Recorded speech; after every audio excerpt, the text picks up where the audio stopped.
श्री सीतानाथ समारंभां श्रीरामानन्दार्य मध्यमाम् अस्मदाचार्य पर्यन्तां वन्दे श्रीगुरु परम्पराम्।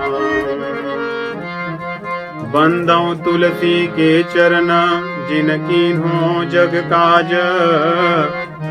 कलि समुद्र भूरत लख्यो प्रगट्यो सप्त जहाज।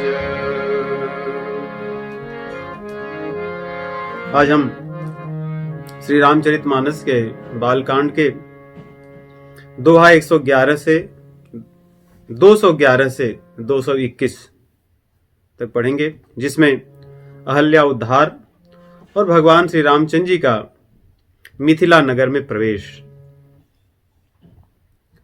एक बड़ा सुंदर भजन है, गोस्वामी तुलसीदास जी अपनी गीतावली में लिखते हैं कि किस प्रकार नगर में प्रवेश करने पर जनक जी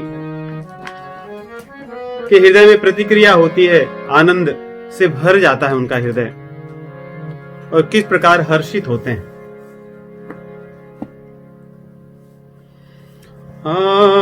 आए सुनी कौशिक, कौशिक आए हैं विश्वामित्र जी। ऐसा संदेश मिलते ही महाराज जनक के आनंद का ठिकाना नहीं होता और दौड़ते हैं, दौड़ करके जाते हैं और स्वागत करते हैं।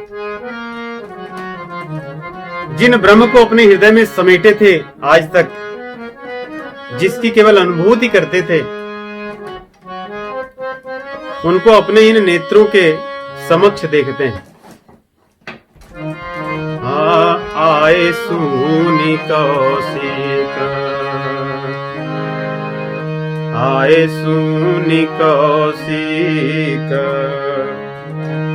जनक हर्षानी है। आए सुनी कौशिक, जनक हर्षानी है। आए सुनी कौशिक,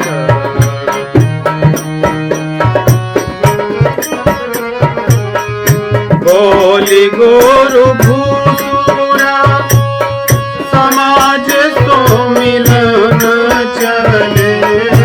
बोली गुरु भूसुरा समाज सो मिलन, जानी बड़े भाग अनुराग कुलाने। आए सुनी कौशिक, जनक हर्षानी है।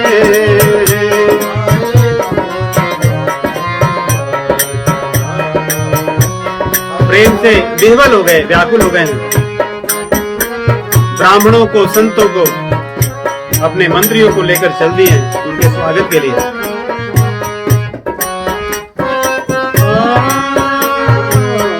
माई शीस पगनी अशीस पाई प्रमुदित, बामणे अर्घ देत आदर सुहाने हैं।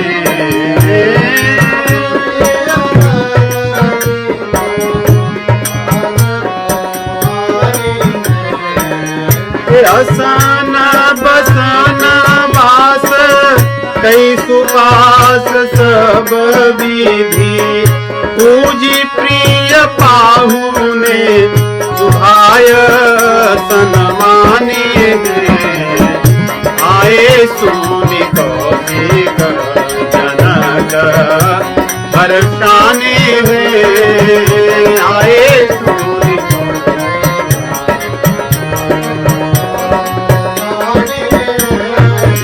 वस्त्र, पूजा की सामग्री लेकर के पावड़े बिछा दिए हैं, जिस पर से होकर के आए हैं, क्योंकि हमारे नगर में प्रवेश किए हैं विश्वामित्र जी। उनके चरणों में अपने सिर को नवा दिए हैं और बहुत प्रसन्न होकर के उनको लेने के लिए गए। विनय बढ़ाई ऋषि राज परस पर, बढ़ाई ऋषि राज परस पर, करत पुलकी प्रेम आनंद अघाने हैं, करत पुलकी प्रेम आनंद अघाने हैं।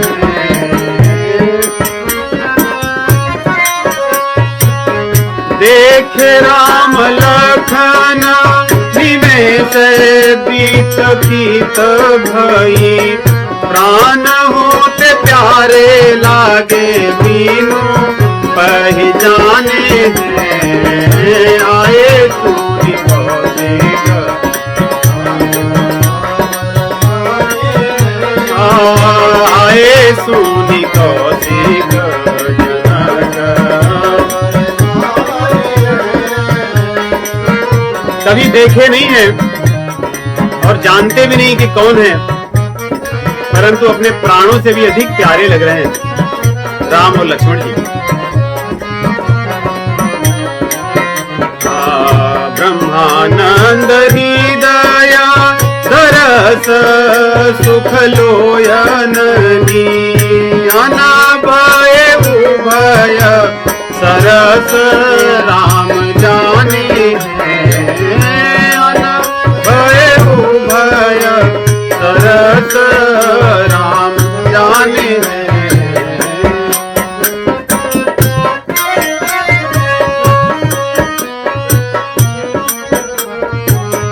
तुलसी विदेह की स्नेह की दशा सुमेरी, तुलसी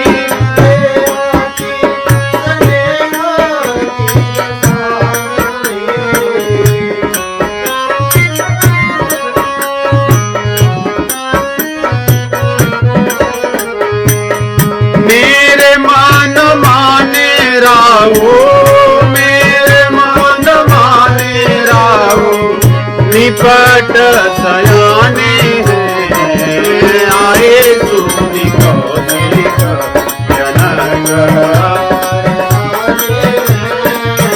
आए सूरी कौशिक जनक हरसाने हैं। आए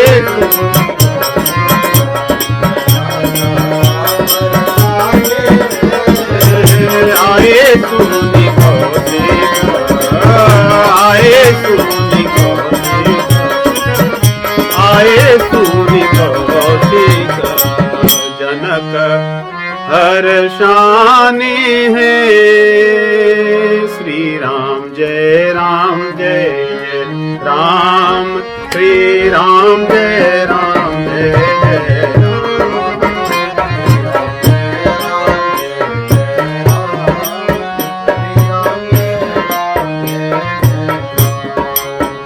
श्री राम जय राम जय जय राम, श्री राम जय राम जय जय राम।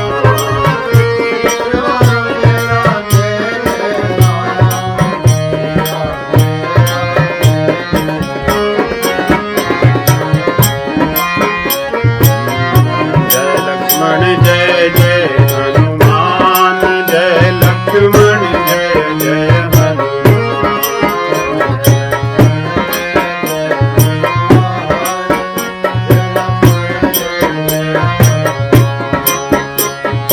कमला विमला मिथिला धाम, जय जय सर्वभगतपुर धाम।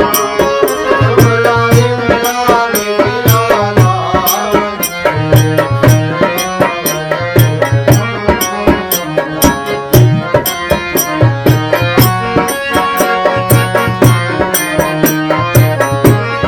मेरी आंखों के तारे राम, मेरे प्राण आधारे राम। मेरी आंखों के तारे राम, श्री राम जय राम जय जय राम, श्री राम जय राम जय जय राम।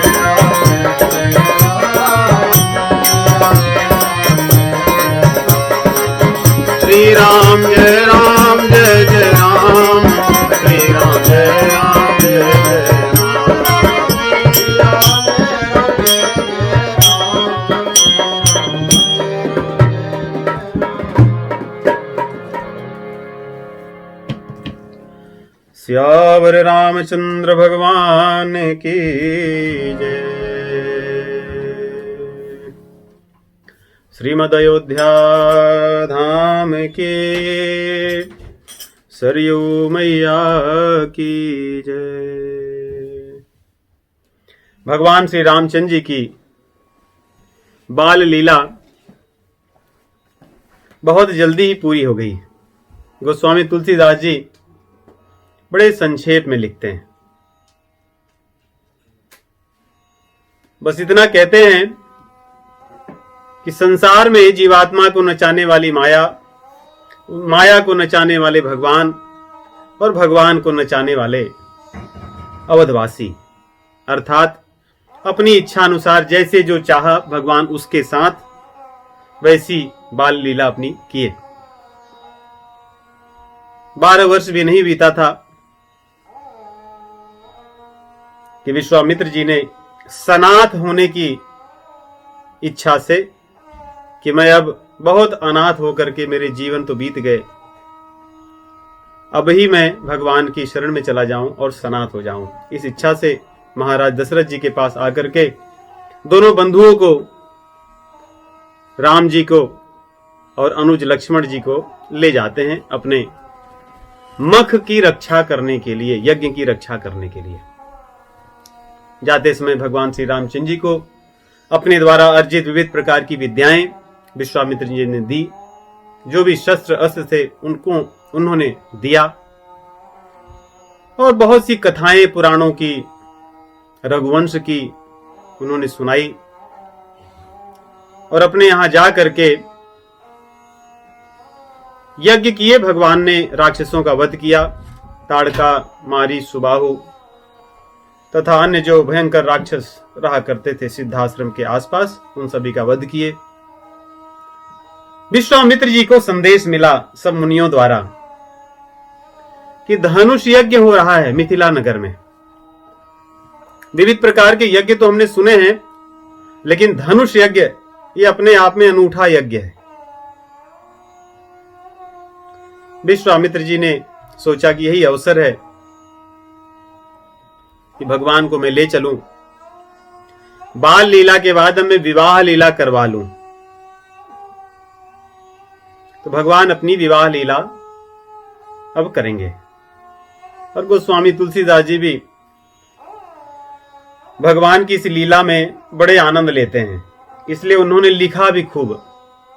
अब यहां से आरंभ होता है बाल कांड के विश्राम उपसंहार तक भगवान के विवाह की ही लीला चलेगी। 150 से अधिक दोहों में, या ऐसे कहें कि रामचरितमानस में सबसे अधिक भगवान की यही लीला उन्होंने लिखी, क्योंकि ये माधुर्य लीला है भगवान की। और गोस्वामी तुलसीदास जी द्वारा रचित ये रामचरितमानस भगवान से हमारा संबंध और प्रेम बढ़ाता है। इस ग्रंथ की प्रधानता ही भक्ति की है। हमारे जीवन में, हमारे हृदय में ये भक्ति को उत्पन्न करता है। भक्ति का ये द्योतक है ग्रंथ।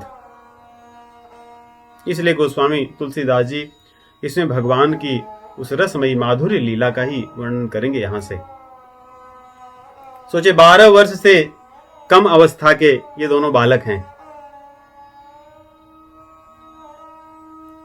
राक्षसों का वध करके विश्वामित्र जी के साथ चले जा रहे हैं मिथिला नगर में। रास्ते में जाते समय एक बड़ा ही घनघोर वन था, जहां पर बहुत ही सन्नाटा सुनसान वातावरण था। सर्वत्र तो पशु पक्षी थे, चहचहाट थी, एक जीवंत चैतन्यता थी, आनंद का वातावरण था, परंतु उस स्थान पे बड़ा सन्नाटा सा छाया हुआ था। भगवान श्री रामचंद्र जी ने पूछा कि क्या है इस स्थान की विशेषता। विश्वामित्र जी ने सारी कथा बताई अहल्या जी के बारे में। यह कथा भी बड़ी अद्भुत कथा है। इस कथा में भगवान की अकारण करुणा ही दिखाई देती है। कभी कभी दिखता है कि अन्य जो भक्त हैं भगवान के लीला में, उनके जो अन्य परिकर हैं, वे कुछ कुछ किए हैं भगवान की सेवा, लेकिन अहल्या की सेवा क्या है? अहल्या ने क्या सेवा किया भगवान की? कुछ भी नहीं किया।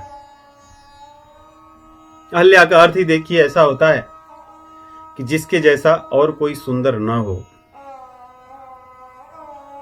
ब्रह्मा जी ने जब अहल्या को बनाया था, इंद्र देवता पहले से ही काम के वशीभूत होकर के उनको पाने का प्रयास करे, परंतु ब्रह्मा जी ने उन्हें गौतम ऋषि को दिया और अहल्या को भी अपने सौंदर्य पर अहंकार हो गया। किसी व्यक्ति को जब अहंकार होता है तो उसका पतन सुनिश्चित हो जाता है। कोई कितना भी ज्ञानी हो, कहीं भी जुड़ा हो, अहंकार सर्वनाश करता है। सोचिए, गौतम ऋषि की भार्या, नाम अहल्या, अर्थात इनसे अधिक सुंदर इस सृष्टि में कोई नहीं, परंतु ग्रसी थी किस चीज से? अभिमान से। हमारे शास्त्रों में पतिव्रता धर्म की बड़ी महिमा गाई गई है, और केवल यही जो धर्म है भार्या या पत्नी के कल्याण के लिए पर्याप्त है। इससे अधिक अन्य किसी और चीज की आवश्यकता नहीं है। और इसकी महिमा स्थान स्थान पर सर्वत्र, जहां भी अवसर प्रसंग है, सर्वत्र गाया गया। अहल्या को अपने सौंदर्य का अभिमान, गौतम ऋषि आश्रम से बाहर गए स्नान के लिए, और इंद्र ने ऋषि का रूप, गौतम ऋषि का रूप धारण करके इनके आश्रम में प्रवेश किया। इन्हें पता था कि ये इंद्र है। इन्होंने अपने अभिमान के कारण कि इंद्र जैसा व्यक्ति मुझे पाने के लिए इच्छा करता है, मेरी कामना करता है, मैं कितनी महान हूं, इस अहंकार के वशीभूत होकर के इन्होंने जानते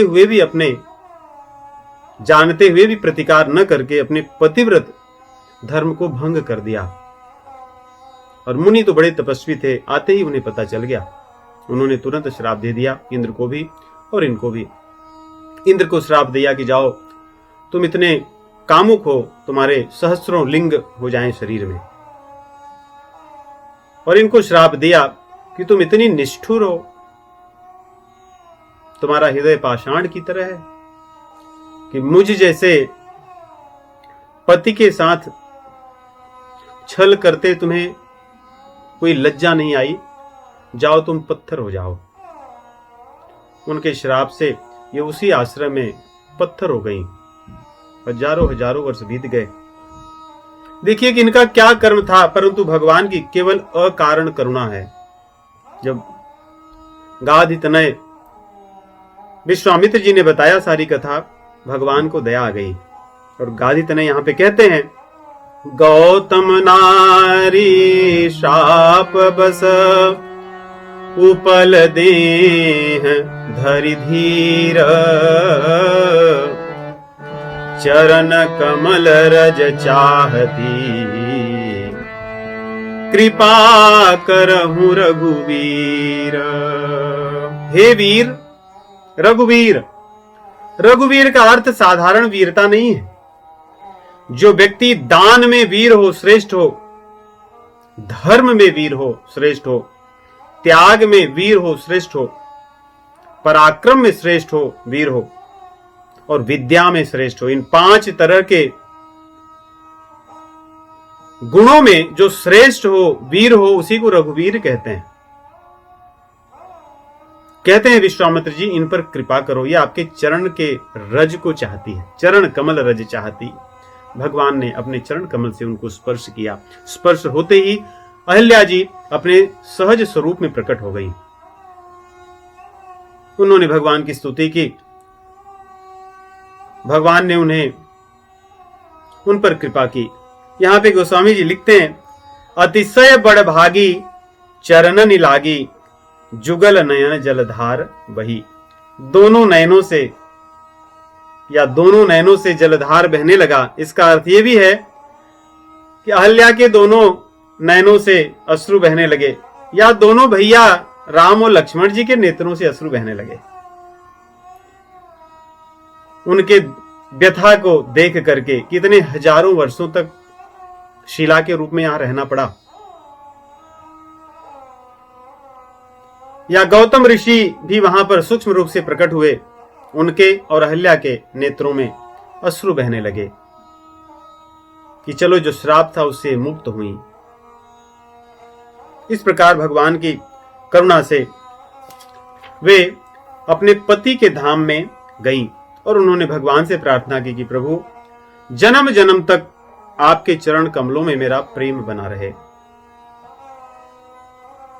तो इस प्रकार भगवान ने अहल्या का उद्धार किया। गोस्वामी जी दोहा लिखते हैं, कितना सुंदर। दोहे में बड़ा भाव है। 211 दोहा। अस प्रभु दीन बंधु हरि कारण रहित दयाल तुलसीदास सठ ते ही भजो छाड़ी कपट जंजाल। छाड़ी कपट जंजाल। कपट जंजाल के कारण अहल्या जी को श्राप मिला था। गोस्वामी जी कहते हैं फिर भी ये प्रभु ऐसे हैं कि बिना कारण ही दया करने वाले हैं।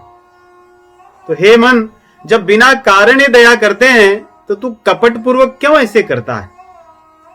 क्यों ना उनसे तू वास्तव में प्रेम कर।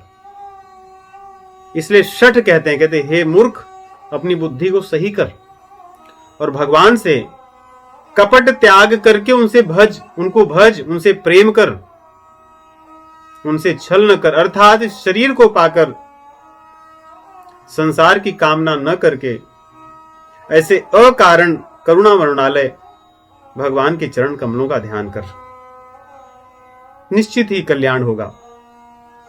आगे लिखते हैं कि चले राम लक्ष्मण मुनि संगा गए जहां जग पावनी गंगा। चलते चलते गंगा जी का तट आया। भगवान पूछते हैं कि गंगा जी कौन है? विश्वामित्र जी अवसर पा करके गंगा जी के प्राकट्य की कथा कहते हैं। वाल्मीकि जी विस्तार से लिखते हैं कि किस प्रकार गंगा जी का अवतरण इस धरा पर हुआ मानव के कल्याण के लिए। देखिए रघुवंशियों की देन क्या है इस मानव समाज को। गंगा जैसी पावन नदी जिनका जल घोर पापियों को भी पाप से मुक्त करने वाला है, रघुवंशियों ने इस धरा पर उन्हें ले आए। महाराज सगर जिनकी जो रानियां, 2 रानियां थी, सुमति और एक और विदर्भ कन्या थी, शायद उनका नाम केशिनी था। महाराज सगर को पुत्र नहीं थे। उन्होंने घोर तपस्या की और भृगु मुनि के वरदान आशीर्वाद से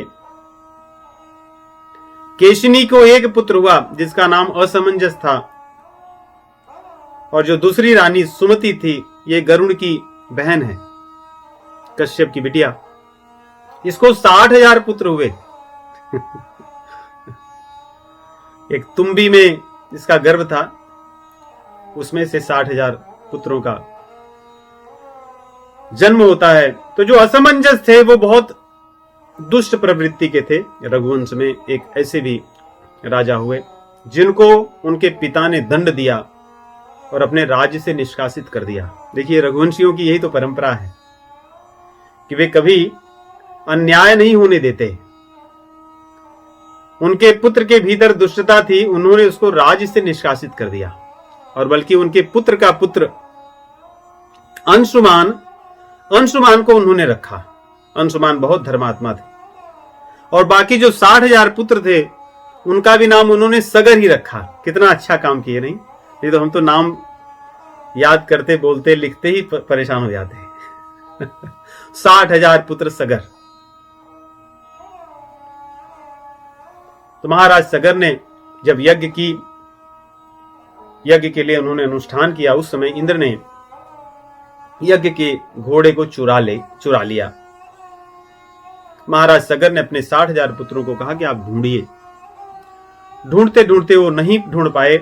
महाराज सगर ने पुनः उन्हें भेजा कि नहीं, इस बार तो तुम्हें ढूंढ कर ही आना है, अन्यथा मत आना। ढूंढते ढूंढते वे गए। कपिल मुनि उत्तर पूर्व दिशा में जहां रहते थे वहां पर उन्होंने घोड़े को बंधा हुआ देखा।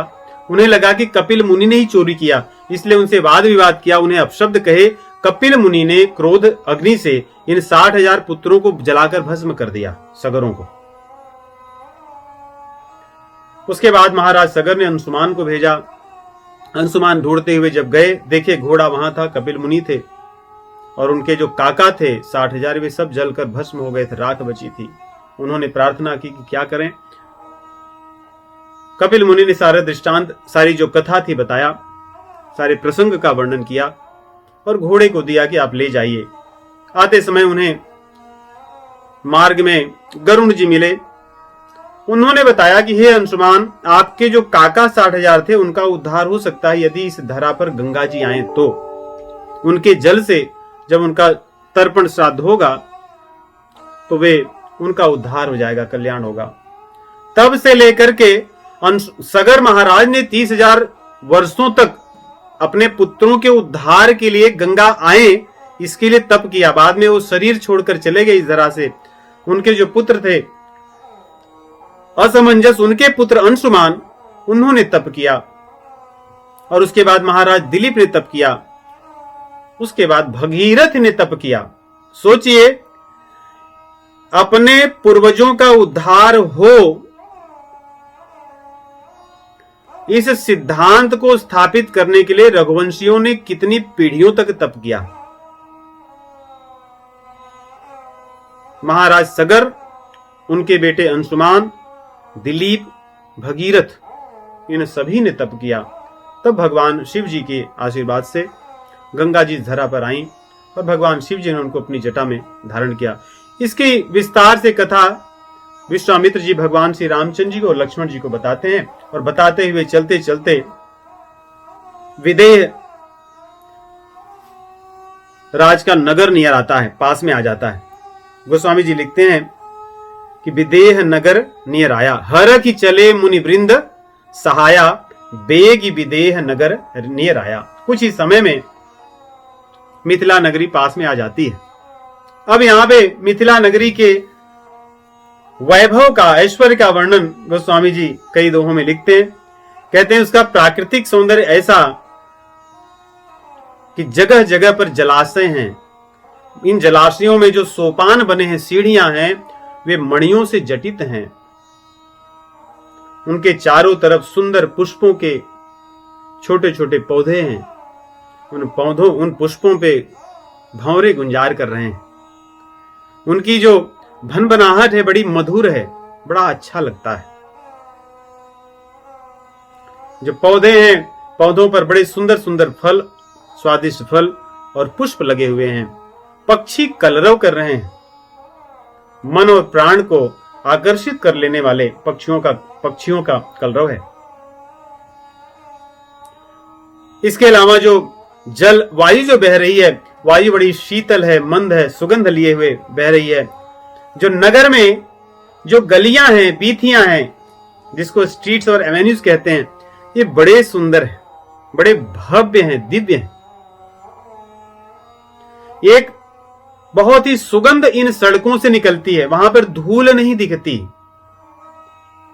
चारों तरफ बहुत ही मन को आकर्षित करने वाला वातावरण है। सुंदर सुंदर बाजार हैं। इन बाजारों में जो बणिक हैं, बजाज हैं, वे बड़े धनवान हैं, कुबेर के समान धनवान हैं ये सब। और इनके आचरण, अब देखिए गोस्वामी जी केवल बाहरी चीजों का वर्णन नहीं कर रहे हैं। कई बार तो ऐसी बाहरी सौंदर्य ऐसा लगता है कि हम भी देखें, दुनिया में। हालांकि वो तो बड़ा तुच्छ है जो हम देखे हैं, परंतु यहाँ पे लोगों का वर्णन कैसे कह रहे हैं कि जो लोग हैं वे शील और गुण से सज्जित हैं, शीलवान लोग हैं, गुणवान लोग हैं। उनके आचरण मन को आकर्षित करने वाले हैं, धर्ममय आचरण है उनका। और नगर में गजशालाएं हैं जहां पे हाथियां हैं, घुड़शालाएं हैं जो घोड़े हैं, ये सब बड़े भव्य हैं। जो उनके सैनिकों के जो भवन हैं, योद्धा जो हैं, भट्ट हैं, जो संगीत गाने वाले हैं, इन सब का वर्णन करते हैं और कहते हैं कि जो तुच्छ से तुच्छ भी व्यक्ति वहां पर है उसकी भी शोभा और वैभव का वर्णन नहीं किया जा सकता, बहुत धनवान है। तो इस प्रकार वर्णन करके गोस्वामी जी कहते हैं कि विश्वामित्र जी आगे चलते चलते एक अमराई आती है, आम का बगीचा आता है, उसको देख करके कहते हैं कि अब मुझे यहीं पे विश्राम करना चाहिए, यहीं रुकना चाहिए, ठहरना चाहिए। भगवान श्री रामचंद्र जी कहते हैं कि हाँ ठीक है, जैसी आज्ञा गुरुजी। वहां पर ठहरते हैं और भगवान श्री रामचंद्र जी और लक्ष्मण जी चले जाते हैं वन से सुंदर सुंदर पुष्प चुनने के लिए, जिससे गुरु जी की पूजा में सहायता हो सके, सेवा करने के लिए। और उसी इसमें संदेश जाता है, विश्वामित्र जी आए हुए हैं, ऐसा संदेश जनकपुर में महाराज जनक जी को दिया जाता है। और वो तो अपने यज्ञ और इन सब चीजों में व्यस्त थे, परंतु जब संदेश मिलता है तो अपने मंत्रियों विप्रों सहित दौड़े हुए भागे भागे चले आते हैं इनकी अगवानी करने के लिए। और अगवानी करने के लिए जब पुष्प वाटिका में पहुंचते हैं तो उनके आनंद का ठिकाना नहीं रहता। गोस्वामी जी यहां लिखते हैं, तेहि कीन्ह प्रणाम चरण धरि माथा, दीन्ह यसीस मुदित मुनि नाथा। विप्र वृंद सब सादर बंदे, जानी भाग्य बड़ राउ आनंदे। उन्होंने उनके चरण कमलों की पूजा की, उनको प्रणाम किया, जी भी उनको बुला करके अपने पास में बैठाए और उनसे बातचीत करने लगे। इस तरह बातचीत चल रही थी कि भगवान श्री रामचंद्र जी और लक्ष्मण जी पुष्प लिए दौड़े आए। महाराज जनक जी यहां पे रामचंद्र जी को पहली बार देख रहे हैं, उनके बारे में उन्होंने कुछ नहीं सुना है। तेहि अवसर आए दो भाई, गए रहे देखन फुलवाई। श्याम गौर मृदु बयस किशोरा, लोचन सुखद विश्वचित चोरा। उठे सकल जब रघुपति आए, विश्वामित्र निकट बैठाए। सोचिए, ये दोनों 12 वर्ष से कम अवस्था के दोनों बालक हैं। महाराज जनक जी अपने मंत्रियों विप्रों के साथ, विश्वामित्र जी के साथ आसपास बैठे हुए हैं। ये दोनों भाई जब प्रवेश करते हैं तो बाकी सब लोग उठ खड़े होते हैं। उठा तो तब जाता है जब कोई बड़ा आता है। छोटे लोगों के आने में या छोटी अवस्था में हो या पद में हो, उनके स्वागत में नहीं उठते, परंतु इन 12 वर्ष की अवस्था के बच्चों के, बालकों के आने पर बाकी सब लोग उठ करके खड़े हो जाते हैं और दूर चले जाते हैं। विश्वामित्र जी उन्हें अपने पास बैठाते हैं। जनक महाराज, जिनका नाम विदेह है, जिनको अपने देह की शुद्धि नहीं होती, ये ज्ञानी है। विश्वामित्र भी ज्ञानी है और महाराज जनक भी ज्ञानी है, बड़े कर्मयोगी हैं ये। इनको अपने देह की शुद्धि नहीं होती, अर्थात इनके जो कर्म हैं, कर्तव्य हैं, सदैव इस देह से ऊपर उठकर सोचकर करते हैं। भगवान भगवत गीता में कर्मयोग का जो सिद्धांत बताते हैं, उस कर्मयोग को जीने वाले हैं महाराज जनक। परंतु आज भगवान श्री रामचंद्र जी को देखकर इनके हृदय में प्रेम उमड़ आया और पहला प्रश्न पूछते हैं, मूर्ति मधुर मनोहर देखी, भयउ विदेह विदेह विसेखी। विदेह जी आज विशेष रूप से विदेह हो गए, वास्तव में विदेह आज हुए। अर्थात ये कि अपने शरीर का ध्यान न करते हुए, अर्थात ममता और अहंकार से ऊपर उठ करके ये अपने कर्तव्य को तो करते थे, राज्य को चलाते थे, परंतु आज अपने वास्तविक अहंकार का इन्हें ध्यान हो गया। क्या वास्तविक अहंकार? कि अस अभिमान जाय जनि भोरे, मैं सेवक रघुपति पति मोरे। आज इनको ध्यान हुआ कि मैं जो हूं, मैं इनका सेवक हूं। अब तक तो मैं अपने आप को विधेय मानता रहा, परंतु आज मैं इनका सेवक हो गया हूं। ऐसा मन में उनके भाव आ गया। अर्थात आज जो निर्गुण प्रेम था वो सगुण प्रेम में परिवर्तित हो गया। जो ब्रह्म ज्ञानी थे आज भगवान के आनंद में विभोर हो गए।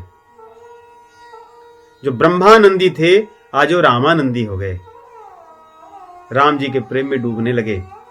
और पूछते हैं, कहु नाथ सुंदर दो बालक, मुनि कुल तिलक की नृप कुल पालक। हे नाथ, विश्वामित्र जी से कहते हैं, ये दोनों बालक हैं कौन? इनकी वेशभूषा या इनकी सौम्यता को देखकर मुझे विश्वास में नहीं आ रहा है कि ये क्या मुनियों के तिलक तो नहीं, अर्थात मुनियों के कुल में उत्पन्न होने वाले श्रेष्ठ योगी मुनि तो नहीं है, क्योंकि दिख तो वैसे ही रहे, परंतु इनके शरीर की बनावट को देख करके, इनकी भुजाओं को देख करके, इनकी चौड़ी छाती को देख करके, सिंह के समान उभरे हुए इनके कंधे को देख करके ऐसा लगता है तो क्षत्रिय कुल में उत्पन्न क्षत्रियों के या इस धरा को पालन करने वाले कोई महान क्षत्रिय है। कौन है ये? मेरे चित्त को ये चुरा लिए हैं। देखिए भगवान हैं ही ऐसे, कोई उनको न जाने, केवल उनके लिए प्रेम करे तो भगवान के सम्मुख आ जाने पर उसके भीतर वो भाव तो प्रकट हो जाता है। यही भगवान जब यज्ञशाला में जाएंगे तो दुष्टों के मन में कोई प्रेम उत्पन्न नहीं होता, क्योंकि उन्होंने भगवान के लिए कभी प्रेम की भावना रखी ही नहीं है। परंतु भगवान जहां जहां जाएंगे मिथिला में, जो लोग भक्त हैं, जिनके हृदय में प्रेम है किसी न किसी प्रकार से, वे भगवान को देखकर निश्चित रूप से उस प्रेम का आस्वादन करने लगेंगे। तो यहां पे जनक महाराज जो भगवान को कभी नहीं देखे परंतु भगवान को प्रेम करने वाले हैं, उनके हृदय में आज इस प्रकार भाव उत्पन्न होता है और कहते हैं, सहज विराग रूप मन मोरा, थकित होत जिमि चंद चकोरा, इनहि बिलोकत अति अनुरागा, बरबस ब्रह्म सुख ही मन त्यागा। कह रहे हैं कि मेरे हृदय में जो ब्रह्म सुख था वो चला गया, मैं अब राम सुख का भूखा हो गया। इनको देखते ही मेरे हृदय में एक प्रेम उत्पन्न हो गया है, इनके साथ अपना संबंध जोड़ने की एक लालसा उत्पन्न हो गई है। देखिए ब्रह्मज्ञानी जो होता है वो एक शांत भाव में होता है, वो भगवान का सदैव अनुभव करता है कि भगवान सर्वत्र विद्यमान है और मैं उसी रस में बस लीन हो जाऊं। लेकिन जो भक्त होता है वो सगुण रस में लीन होता है, भगवान के साथ संबंध स्थापित करता है और उस संबंध में प्रेम का आदान प्रदान होता है, सेवा होती है। महाराज जनक जी के हृदय में आज वो भक्ति प्रकट हो गई, तो जो ज्ञान था वो भक्ति रूप में प्रकट हो गया। इसलिए गोस्वामी जी लिखते हैं रामचरितमानस में कि सोहन राम प्रेम बिनु ज्ञानु, करण धार बिनु जिम जलयानु। कि ज्ञान की शोभा भक्ति के बिना नहीं होती। भागवत पुराण में भी कहते हैं, नैष्कर्म्यमप्य च्युत भाव वर्जितम न शोभते ज्ञानमलम निरंजनम। ज्ञान की शोभा भक्ति के बिना नहीं हो सकती, वो अधूरा है, प्रेम के बिना वो अधूरा है। यहां गोस्वामी जी अपनी लेखनी में वो बात को दर्शाते हैं महाराज जनक की भावना से। महाराज जनक कहते हैं कि इनको देखकर आज मेरे हृदय में अनुराग हो गया, प्रेम प्रकट हो गया, और जो ब्रह्म सुख था, जो ब्रह्मानंद था, वो चले गया, अपने आप वो चले गया और रामानंद प्रकट हो गया है। इस प्रकार जब उनसे कहते हैं तब विश्वामित्र जी बताते हैं कि ये दोनों राम लक्ष्मण जी हैं, महाराज दशरथ जी के पुत्र हैं, और सारी कथा बताते हैं कि किस प्रकार मैं इनको ले आया हूं। और आए थे ये दोनों, हमारे यहां बड़े राक्षस उत्पाती हो गए थे, राक्षसों का वध करके हमारे यज्ञ की इन्होंने रक्षा की, और हमें जब पता चला कि आपके यहां धनुष यज्ञ हो रहा है तो मैं लेकर इन्हें आपके यहां आया हूं। इस प्रकार उनका परिचय देते हैं। महाराज जनक जी अपने मंत्रियों और विप्रों सहित वहां से लौटते हैं, भगवान श्री रामचंद्र लक्ष्मण जी को और विश्वामित्र जी को अपने साथ लिए, और जो वहां से आते हैं तो बड़े सुंदर उनका जो महल था, गुरु जी यहां पे कहते हैं ये सीता माता जी का भवन था, महल था, जिसको इन्होंने विश्वामित्र और राम लक्ष्मण जी को रहने के लिए, विश्राम करने के लिए दिया। बाकी तो आए थे बहुत से राजा लोग, उन्होंने अपने अपने अलग अलग जगह उनके डेरे तंबू तने हुए थे, उनके रहने की व्यवस्था थी, लेकिन भगवान श्री रामचंद्र जी के रहने के लिए विशेष महल दिया गया जो माता सीता जी का था। सुंदर सदन सुखद सब काला, तहां बास लई दीन भुआला, करी पूजा सब विधि सेवकाई, गयों राव गृह विदा कराई। तो जैसे अतिथि सत्कार होता है राजाओं के यहां, उस प्रकार श्रेष्ठ अतिथि सत्कार करके उनको रहने का स्थान देके सब चीजों की व्यवस्था करके महाराज जनक अपने महल में पधारते हैं। और यहाँ पे अब दूसरी और गोस्वामी जी ले चलते हैं। कहते हैं जब महाराज जी चले गए जनक जी, अब लक्ष्मण जी के मन में इच्छा हुई कि अब नगर में घूमा जाए, यहां आकर के बैठने से अच्छा है हम चले कहीं विचरण करें नगर में, देखें नगर है कैसा, यहां के लोग कैसे हैं, लोग हमारे भैया के योग्य हैं कि नहीं। लक्ष्मण जी करते, देखिए यहां पे लक्ष्मण जी जो सदैव भगवान को देखते हैं, आज भगवान को छोड़कर मिथिला नगर को देखने की इच्छा करते हैं। लक्ष्मण जी रामचंद्र जी को छोड़कर कुछ नहीं देखे कभी,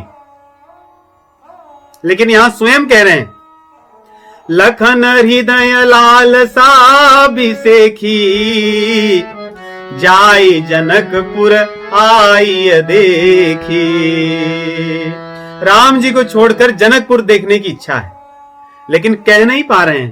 कारण दो है कि अपने भैया से कैसे कहें, भय है मन में बड़े होने के कारण, और विश्वामित्र जी से कैसे कहें, संकोच है मन में, मुनि क्या सोचेंगे।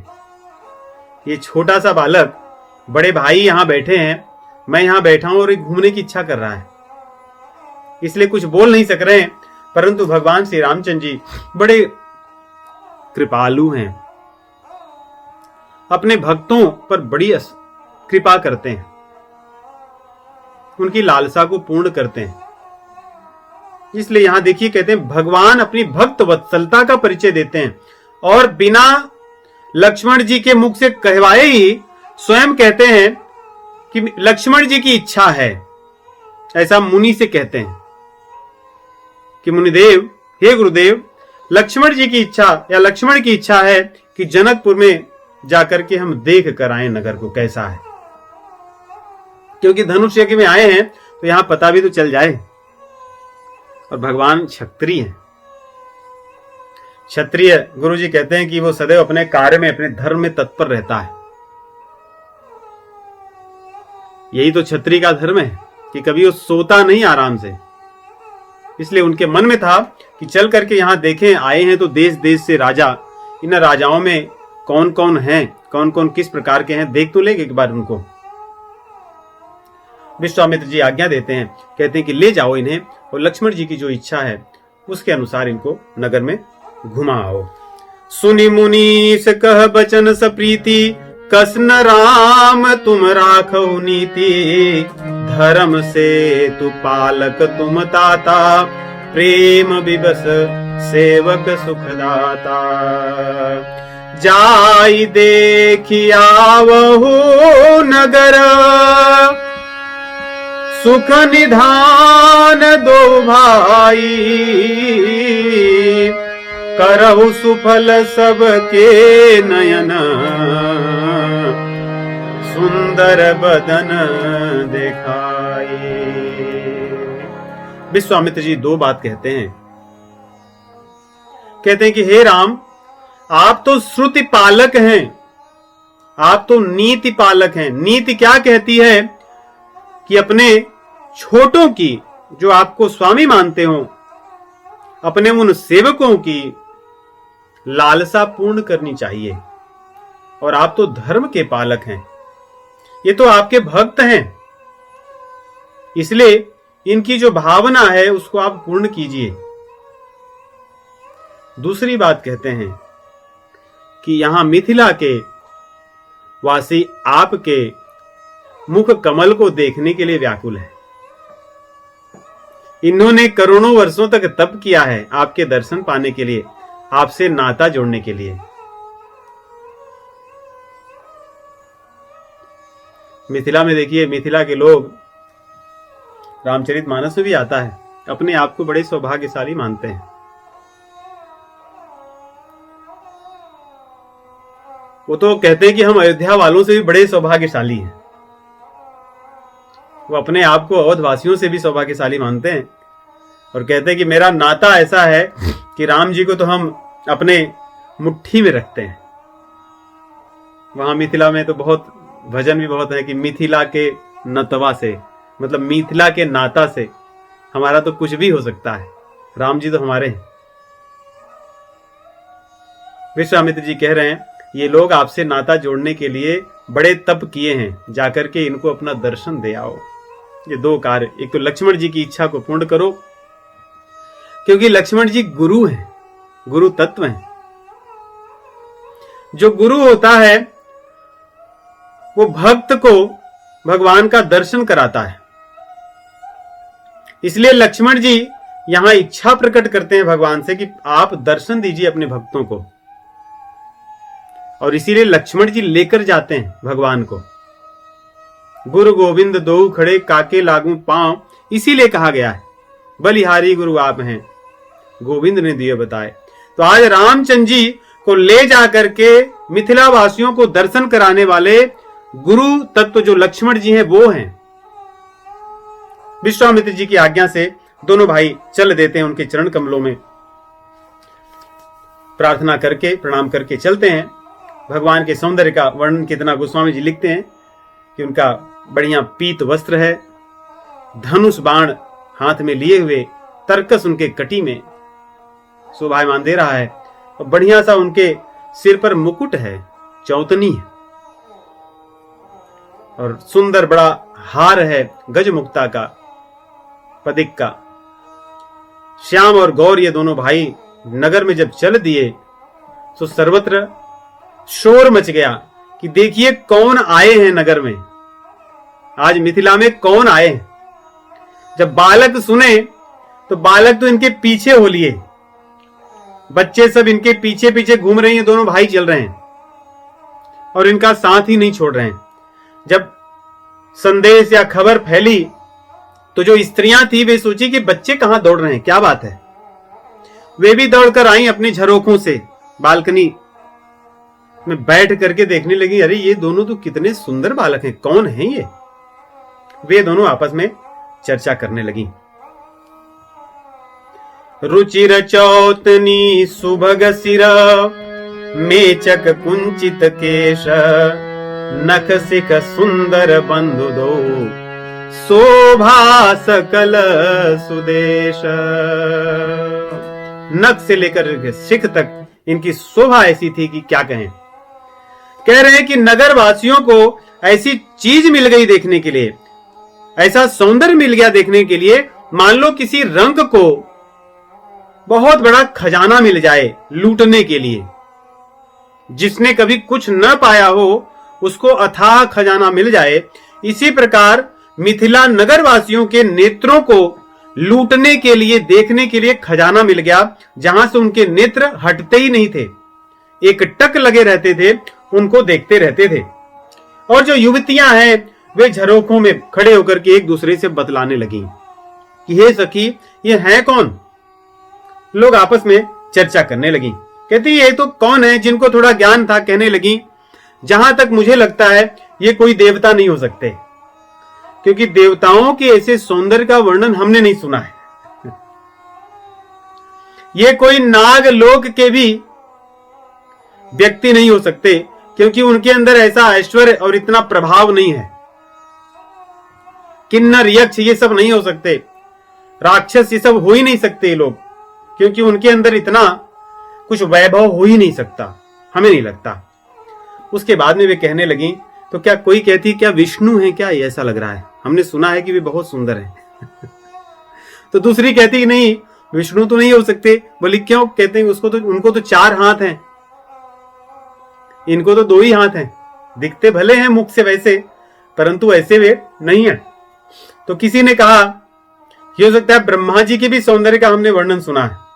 दूसरी कहती कि हाँ सुंदर तो हैं वे, परंतु उनके तो 4 मुख है, इनके तो एक ही है। शिव जी का 5 मुख हमने सुना है, वो भी अपना रूप सौंदर्य उनका भी चाहे तो बढ़िया बना सकते हैं, परंतु वो पंचमुखी हैं, ये शिव जी भी नहीं हो सकते। विष्णु 4 भुज विधि मुख 4, विकट वेश मुख पंच पुरारी, अपर देव अस को नयाही, यह सखी छवि पट तरिए जाही। हे सखी, इनको किससे पटतरी करें हम? पटतरी करना मतलब पट लगाना, अर्थात जोड़ना, तुलना करना। कहते हैं इनकी तुलना हम किससे करेंगे? हमें नहीं लगता कोई ऐसा देवता है जिसे तुलना की जा सके। बय किशोर सुषमा सदना, श्याम गौर सुख धाम, अंग अंग परवारी कोटि कोटि शत काम। और काम देवता, करोड़ों करोड़ों काम देवता का सौंदर्य तो उनके एक एक अंग पर भी वार सकते हैं, अर्थात इन दोनों भाइयों के एक एक अंग का जो सौंदर्य है करोड़ों करोड़ों काम देवताओं के सौंदर्य से भी अधिक है, इसलिए ये लोग ऐसे कुछ नहीं हो सकते। उसके बाद में कुछ सखी इसमें कहती हैं प्रेम से, कहती है कि मैंने जो सुना है उसको सुनिए, मैंने पता लगाया है, मेरा भी तंत्र है, मेरा भी बहुत बड़ा नेटवर्क है, मैंने उस नेटवर्क से, अपने तंत्र से सारी पता लगा ली है। लोगों ने कहा क्या है बताओ? कहती हे सखी, मैंने अपने गुप्तचरियों से यह पता किया है, या मेरे जो महाराज जनक जी के यहां से जो संदेश मिला है उससे यह पता किया है कि ये दोनों राम और लक्ष्मण हैं। दूसरे ने कहा कि राम? कौन से राम? बोले महाराज दशरथ जी के पुत्र। कौशल्या जी का तुमने नाम सुना? कहे हाँ। कहे उनके पुत्र हैं राम, ये बड़े सुंदर हैं और ये सबसे बड़े उनके बेटे हैं। दूसरे ने कहा और जो दूसरा वो कौन? उन्होंने कहा वो महाराज दशरथ जी के ही पुत्र, जो कौशल्या जी हैं उनके पुत्र हैं, ये छोटे हैं। और कहते हैं कि ये जो छोटे और बड़े हैं ये बड़े काम करके आ रहे हैं। बोले कौन सा काम किए? बोले इन्होंने अभी अहल्या जी का उद्धार किया, जो हमारे शतानंद जी हैं। शतानंद जी जो पुरोहित थे महाराज जनक जी के, उनकी माता जी अहल्या जी थी।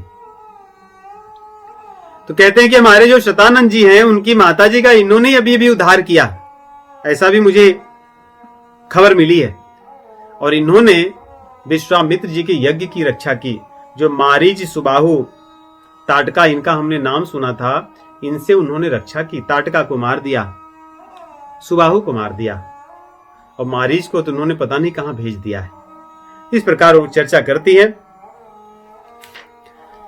विप्रकाज कर बंधु दो, मग मुनि बधो उधारी, आए देखन चाप मख, सुनि हर खी सब नारी। जब उन्होंने इस प्रकार वर्णन किया भगवान श्री रामचंद्र जी का और लक्ष्मण जी का, तो बाकी सखियां जो थी बड़ी प्रसन्न हो गई कि चलो अच्छी बात है, अब तो हमारा काम बन जाएगा। क्योंकि इतनी जब सूचना मिल गई है तो आगे किस प्रकार ये चर्चा अपनी रखती हैं, क्या क्या चर्चाएं और करती हैं, इनकी इच्छाएं क्या है, लालसा क्या है राम और लक्ष्मण जी को लेकर, इसकी कथा को हम अगले सप्ताह सुनेंगे। आप सभी को मेरी राम राम।